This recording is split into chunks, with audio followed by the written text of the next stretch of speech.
Атаңа не көрсетсең, алдыңнан сол шығады. Бірде көшенің шетінде мұңайып отырған кейуанаға жақындап барып амандасуды жөн көрдім. Жүзіндегі өткен күндерінің белгісі ретінде қалған терең-терең әжімдері, уайымға толы мұңды жанарлары жанымды сыздатып жіберді.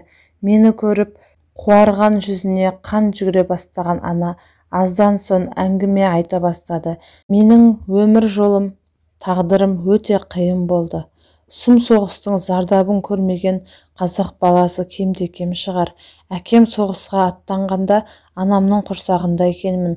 Анам байғұс сүйген жарымен қимай қоштасып, жесірдің тонын киіп қала береді. Әкем сол кеткеннен оралмады. Мені анам жалғыз өсіріп бағып қақты. Қазір ойланып қарасам, сол кездегі аналар расымен де жандары темірден жаратылғандай өте мықты екен. Әкелерінен, сүйген жарларынан, арқа сүйер ағаларынан, ізет көрсетер кіші інілерінен айырылып жатса да ешбір қаймықпады, мұңаймады. Керісінше, елді, халықты қолдап қорғауда үлкен ерлік пен қайтпас қайсарлық таныта білді. Ұлым былтыр қу арақтың салдарынан көз жұмды.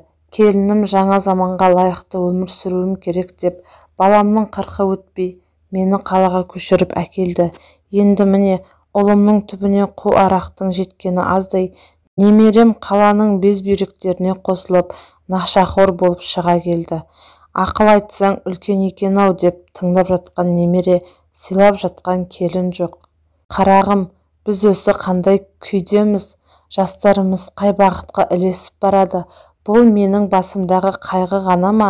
Ата-бабаларымыз не үшін, кім үшін қан майданда қанын төгіп, жанын берді? Осыны ойласам үйде отыра алмай, іштен өртенердей қиын халге душар боламын. Ендігі айтар тілегім, өсіп келе жатқан әрбір кішкентай бүлдіршін біздің болашағымыз. Сол жас ұрпақтарға бұғанасы бекіп, сүйегі қатайып үлгермеген кезінен бастап, дархан даламыздың, кең байтақ жеріміздің, асыл қазыналарымыздың оңайлықпен келмегендігін, барлығы да тіпті егемендігіміздің өзі ата-бабаларымыздың қасық қаны қалғанша соғысып, халық үшін, ел үшін еткен ерліктерінің арқасында жеткендігін құлақтарына құйып, саналарына сіңіре білуіміз керек деп кейуана әңгімесін тәмамдады.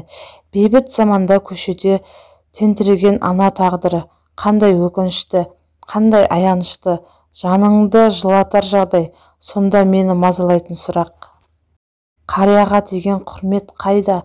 Ертең олар қартаймай ма? Ананың ақ сүтін ардақтаған ел емес пе едік? Ұлттық ұят, патриоттық сезім, жастық жігер қайда?